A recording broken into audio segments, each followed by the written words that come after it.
Hello friends, आपका स्वागत है मेरे चैनल पे। तो एक बहुत इम्पॉर्टेंट वीडियो है जिसमें मैं आपके CSR UGC नेट के फॉर्म भरूँगा। तो जैसे कि आप सभी को पता है कि आपके फॉर्म 1 नवंबर से आ गए थे। उसके बाद से आपकी काफ़ी रिक्वेस्ट आ रही थी कि सर आप फॉर्म भर दीजिए ताकि आपको आइडिया हो जाए कि आपको कैसे फॉर्म भरना है और क्या क्या डॉक्यूमेंट है जो आपको इसमें रिक्वायरमेंट चाहिए होगी। तो चलिए शुरू करते हैं। तो देखिए, सबसे पहले तो आपको CSR.NTA.AC.in की वेबसाइट पे जाना है।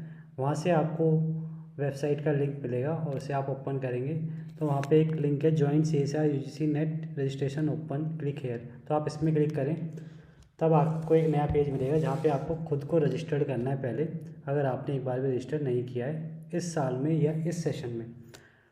इस सेशन के लिए आप यहाँ पे देखेंगे न्यू कैंडिडेट रजिस्टर हेयर, आप इसमें क्लिक करेंगे। तो जैसे ही आप इसमें क्लिक करेंगे आपको इसमें एक इन्फॉर्मेशन बुलेटिन मिल जाएगा जिसमें आपकी एग्ज़ाम फी डिटेल भी दे रखी है, जिसमें जनरल की 1100 है, EWS की 550, OBC की भी सेम फीस है और SC ST या थर्ड जेंडर के लिए 275 है। तो फीस शायद इंक्रीज़ होगी, पहले 1000 होती थी, अब 1100 हुई।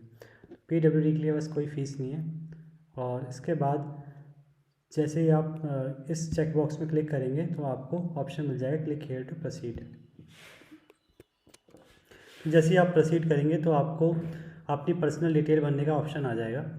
तो ये जैसे कि एक डमी फॉर्म है, तो इसमें मैं जो भी डिटेल भरूँगा वो एक फेक डिटेल होगी और बस ये समझाने के लिए होगा कि फॉर्म कैसे भरना है और किस डिटेल की रिक्वायरमेंट आपको पड़ेगी। तो मैं यहाँ पे कैंडिडेट नेम पे भरता हूँ, श्याम प्रसाद।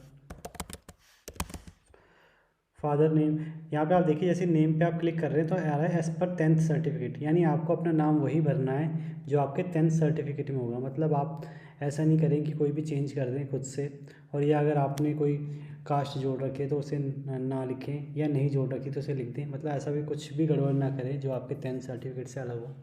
ऐसे सेम फादर के केस में आपको वही भरना है जो फादर का नेम होगा 10th सर्टिफिकेट में। ऐसे ही फादर के केस में आपको वही भरना है जो फादर का नेम होगा 10th सर्टिफिकेट के केस में। तो फादर नेम में फिर मैं एक डमी नाम भर दूंगा। तो मैं यहाँ पे मोहित प्रसाद भर देता हूँ। अब इसके बाद मदर नेम भी लिखा हुआ है एज़ पर 10th सर्टिफिकेट, यानी आपको अपनी माता जी का नाम भी वही भरना है जो 10th सर्टिफिकेट में होगा।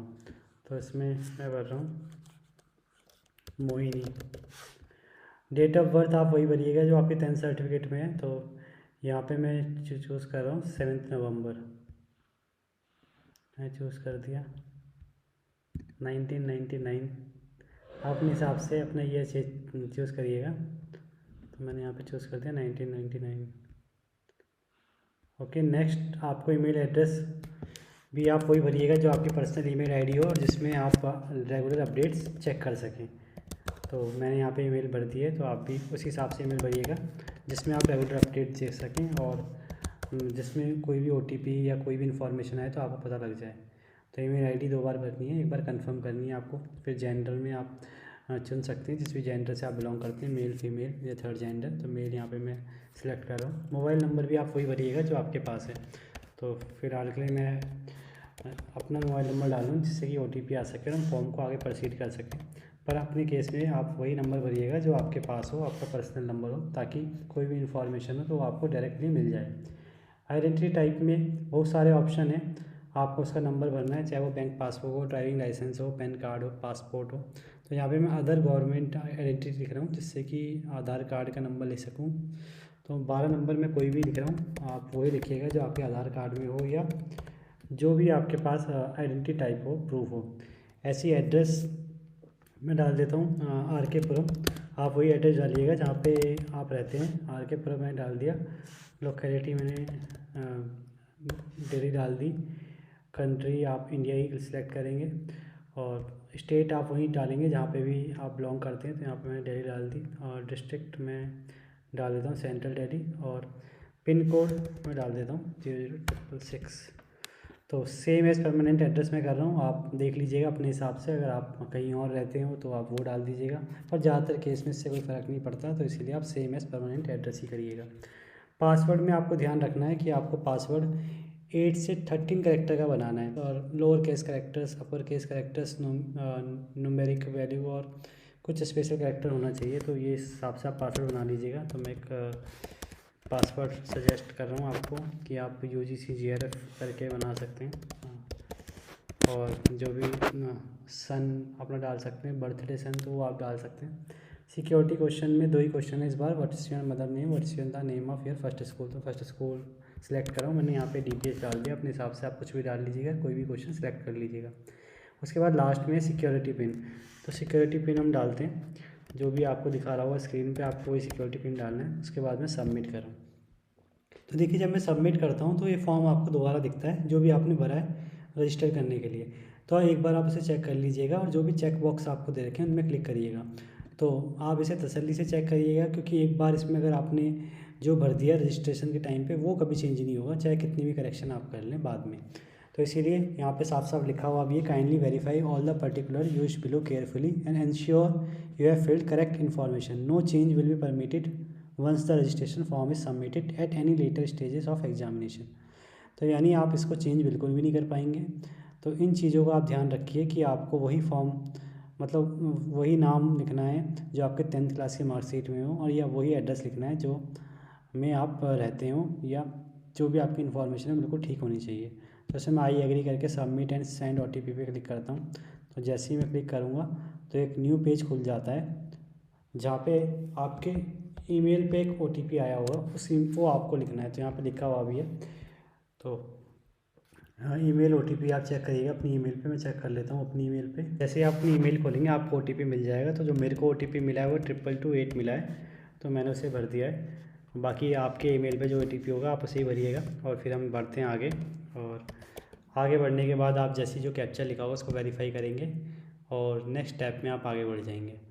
नेक्स्ट स्टेप में जैसे ही आप आगे बढ़ते हैं तो आपको दोबारा लॉगिन करने का ऑप्शन आता है, जिसमें आपको अपना एप्लीकेशन नंबर डालना है और जो पासवर्ड आपने डाला था वो डालना है। अब ये एप्लीकेशन नंबर कहाँ आया होगा, ये आपकी ईमेल में आया है। दोबारा आप अपनी ईमेल चेक करिएगा, वही एप्लीकेशन नंबर डालिए। पासवर्ड जो मैंने बनाया था मैं उसको डालता हूँ दोबारा, और उसके बाद सिक्योरिटी पिन मैं दोबारा डाल रहा हूँ। जो भी कैप्चा यहाँ पे दिख रहा है उसको मैंने डाला, फिर लॉगिन कर दिया।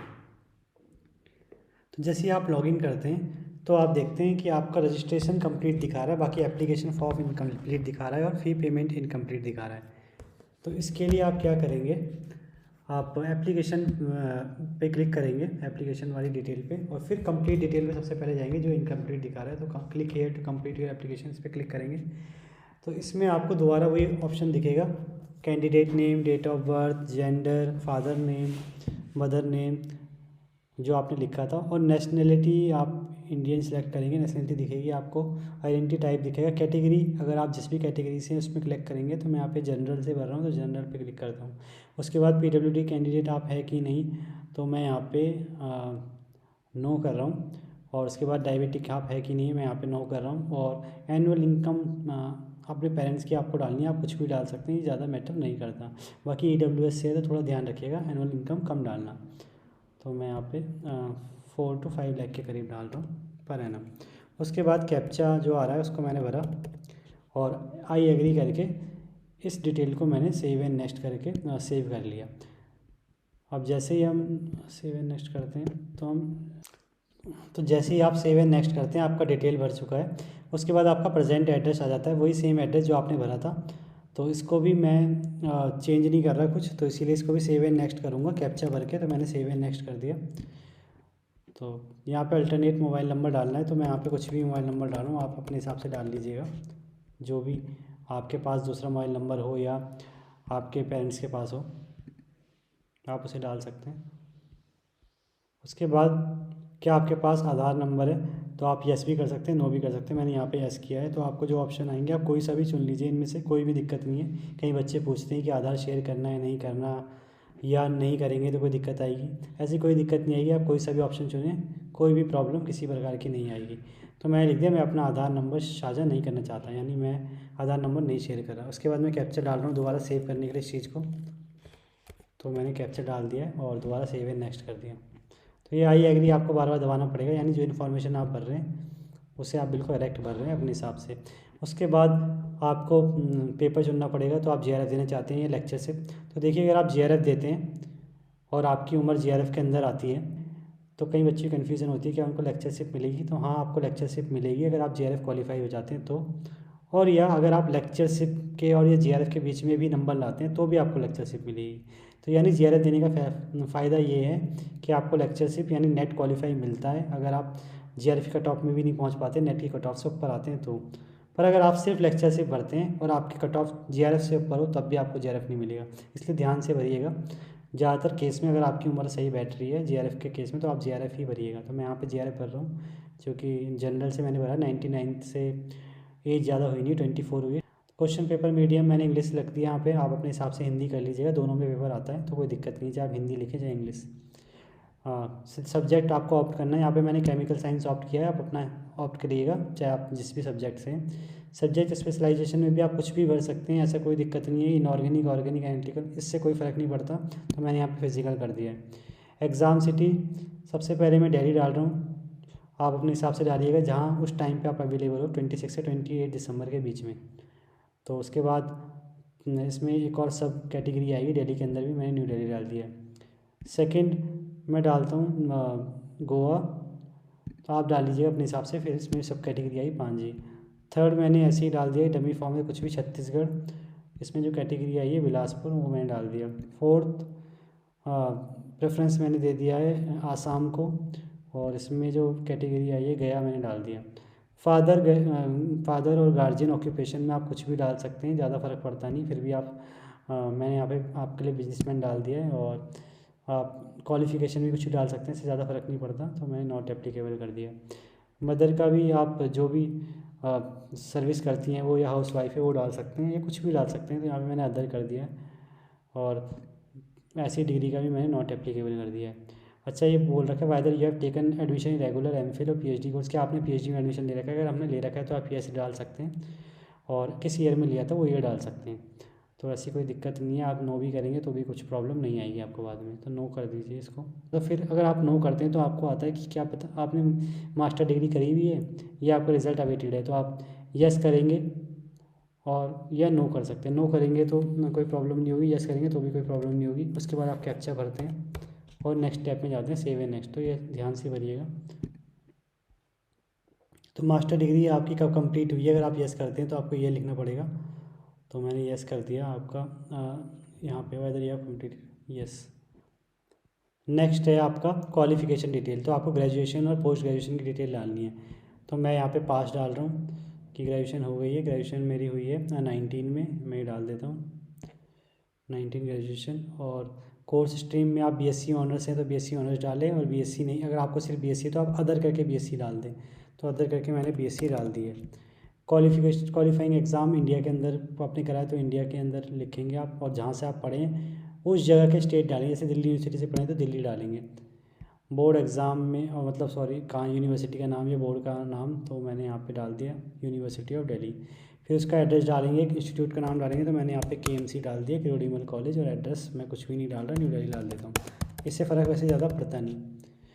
हाँ, इंस्टीट्यूट पिन कोड भी आप देख के डाल दीजिएगा, और मैंने यहाँ पे 11100007 डाला, अपने हिसाब से कुछ भी जैसे भी रिजल्ट मोड आपका रहा है, परसेंटेज या सीजीपी अपने हिसाब से डाल लीजिएगा। और उसके बाद आपको टोटल मार्क्स डालने हैं, तो टोटल मार्क्स में डाल देता हूँ जितने भी थे, जितने टोटल में से थे 3000 मान लीजिए मैंने थोड़ा टाइम के लिए, और ऑब्टेन मार्क्स मैंने मान लिए 2500। आप अपने हिसाब से ही डालिएगा जो भी आपके रिज़ल्ट में होगा। उसके बाद पोस्ट ग्रेजुएशन के लिए आप एमएससी चुन सकते हैं, अगर आपने एमएससी की है या एमएससी इक्विवेलेंट किया है तो वो डाल दीजिएगा। पास स्टेटस आपको डालना है, अगर आप पास है तो पास डालिएगा, ईयर ऑफ पासिंग आप डालेंगे जिसमें भी आप पास हुए हैं, तो ईयर ऑफ पासिंग मैंने 2021 डाल दिया, क्योंकि 19 में एमएससी की बीएससी की थी तो 2 साल बढ़ा दिया है। बाकी अपने हिसाब से डालिएगा, अगर आपने ड्रॉप किया तो ड्रॉप के हिसाब से डालिएगा, नहीं किया तो भी उस हिसाब से डालिएगा। और स्ट्रीम आप डाल सकते हैं कि क्या थी आपकी, तो एमएससी केमिस्ट्री डाल सकते हैं, मैंने एमएससी केमिस्ट्री डाल दी यहाँ पे स्ट्रीम। हाँ, क्वालिफाइंग एग्ज़ाम इंडिया के अंदर किया था, स्टेट फिर दोबारा मैंने यहाँ पे मैंने चंडीगढ़ डाल दिया, बोर्ड मैंने कुछ भी पंजाब यूनिवर्सिटी डाल दिया, आप अपनी ही डालिएगा जहाँ से एमएससी की है। इंस्टीट्यूशन नेम भी मैंने पीयू डाल दिया, और एड्रेस मैंने डाल दिया पंजाब, तो आप वही डालिएगा जो आपकी यूनिवर्सिटी का नेम और एड्रेस है। इंस्टीट्यूट पिन कोड भी आप देख के डालिएगा, मैं कुछ भी डाल रहा हूँ अभी फ़िलहाल के लिए। और इसके बाद रिजल्ट मोड आपका परसेंटेज था तो परसेंटेज डालिएगा, सीजीपी था तो सीजीपी डालिएगा, मैं सीजीपी डाल देता हूँ यहाँ पे, मैक्सिमम 10 मान लेते हैं। और ऑक्टेन आपकी 9.5 हुई है, ये मान लेते हैं, और परसेंटेज आपकी बनी 95%। तो परसेंटेज आप वो डालेंगे जो आपका मल्टीप्लिकेशन फैक्टर होगा। यहाँ पे मैंने 10 माना है, अगर आपका 9.5 है तो आप 9.5 से मल्टीप्लाई करेंगे। तो देख लीजिएगा मल्टीप्लिकेशन फैक्टर क्या है आपका। जैसे ही आप इन सब चीज़ों को भरेंगे उसके बाद दोबारा आपको ऑप्शन आएगा आई एग्री का, फिर से आप सेव एंड नेक्स्ट कर देंगे। अब सेव एंड नेक्स्ट करने के बाद आप पे आता है कि एक और option, whether already doctoral student, क्या आप मतलब पीएचडी कर रहे हैं ऑलरेडी, तो आप यस करेंगे तो आपको वहाँ की डिटेल भरने को आएगी कि आपने यूनिवर्सिटी का आपका नाम क्या है, कौन से ईयर में आपने एग्ज़ाम दिया था या कौन से ईयर में आपने एडमिशन लिया, डिपार्टमेंट का नाम क्या है, कोई स्पेशलाइजेशन है तो। बाकी अगर आप नो करते हैं तो ऐसा कोई भी ऑप्शन आपको देखने को नहीं मिलता। स्पेशलाइजेशन भी ऑप्शनल है, आपकी मर्ज़ी आप भरें या ना भरें। मैंने कम्युनिटी से आप बिलोंग करते हैं, यस या नो आपकी मर्ज़ी, आप भरें कि नहीं भरें, मतलब अगर आप हैं तो भरेंगे, नहीं है तो नहीं भरेंगे। तो नो कर देता हूँ मैं। तो मैंने फिर कैप्चा भर दिया और फिर आई एग्री में मैं क्लिक करता हूँ। उसके बाद मैं नेक्स्ट स्टेप में जाता हूँ, सेव एंड नेक्स्ट। अब आपका है लास्ट फ़ोटो एंड सिग्नेचर आपको अपलोड करने हैं। तो फ़ोटो आप देखेंगे वही अपलोड करेंगे जो 200 KB के अंदर होगी और 10 KB से ऊपर होगी, और सिग्नेचर के लिए आप 4 KB से ऊपर होगी और 30 KB से नीचे होगी, वो सिग्नेचर करने। तो मैं फ़ोटो आपके लिए फ़िलहाल के लिए डाल देता हूँ अपनी ही, और सिग्नेचर भी डाल देता हूँ अपनी ही। तो मैंने सिग्नेचर भी डाल दिया, फ़ोटो भी डाल दिया। उसके बाद अब आप फिर दोबारा सेव एंड नेक्स्ट करेंगे तो आपका फॉर्म ऑलमोस्ट कंप्लीट हो गया, लिखा हुआ है डॉक्यूमेंट सेव सक्सेसफुली। तो जैसे ही आपको ये फॉर्म कंप्लीट होगा आपको पूरा फॉर्म दिखने को मिल जाएगा आपकी स्क्रीन पे, आप उसे देख सकते हैं, अच्छे से चेक कर सकते हैं कि आपने क्या भरा क्या नहीं भरा, और कुछ गलत भरा है तो अगर लास्ट में आप उसे चेंज कर सकते हैं यहाँ से दोबारा क्लिक करके इन्हीं चीज़ों पे, ये पर्सनल डिटेल, कॉन्टैक्ट डिटेल, तो यहाँ से आप चेंज कर सकते हैं। तो मैं कुछ भी चेंज नहीं कर रहा क्योंकि डमी फॉर्म है, सीधा मैं इसको मोबाइल को वेरीफाई करके और इस फॉर्म को फाइनल सबमिट कर दूंगा। तो कुछ नहीं है, आप मोबाइल वेरीफाई के लिए जब जाएंगे तो आपका नंबर सामने होगा स्क्रीन पे, आप कैप्चा डालेंगे, आपको एक OTP आएगा, उससे आप वेरीफाई कर लेंगे। उसके बाद आपको लास्ट ऑप्शन आएगा फ़ी पेमेंट का। तो जो भी आपकी फ़ी बनती होगी उस हिसाब से आपको फ़ी पेमेंट का ऑप्शन आएगा। अगर आपकी कोई फ़ी नहीं बनती तो डायरेक्ट सबमिट हो जाएगा, और अगर आपकी कोई फ़ी बनती है तो आपके लिए वो फ़ी आ जाएगी। जनरल के लिए 1100 है, और आपके OBC के लिए मैंने बता दिया था, EWS के 550 है, और बाकी SC ST के 275 है। तो इस हिसाब से आपकी फ़ी है, आप देख लीजिएगा। तो आई होप आपको पूरी बात समझ में आई होगी, और पूरा फॉर्म आपको अच्छे से समझ में आ गया होगा कि कैसे आपको भरना है, किन बातों का ध्यान रखना है। तो इस फॉर्म में वैसे कुछ भी नहीं है, सबसे ईजी फॉर्म है, बस आपको सिग्नेचर और फ़ोटो ही है जो मेन डॉक्यूमेंट चाहिए, बाकी कोई डॉक्यूमेंट आपको ऐसा नहीं चाहिए जो अपलोड करना है। और अगर आप कैटेगरी से हैं तो हाँ, कैटेगरी सर्टिफिकेट आपको ज़रूर अपलोड करना पड़ेगा, तो इस बात का आप ध्यान रखिएगा। तो आगे ऐसी इन्फॉर्मेटिव वीडियो देखने के लिए इस चैनल को सब्सक्राइब करें, वीडियो को लाइक करें और शेयर करें। और बाकी कोई भी अगर आपको प्रॉब्लम हो तो आप कमेंट बॉक्स में कमेंट कर सकते हैं या मुझे मेल कर सकते हैं। Thank you.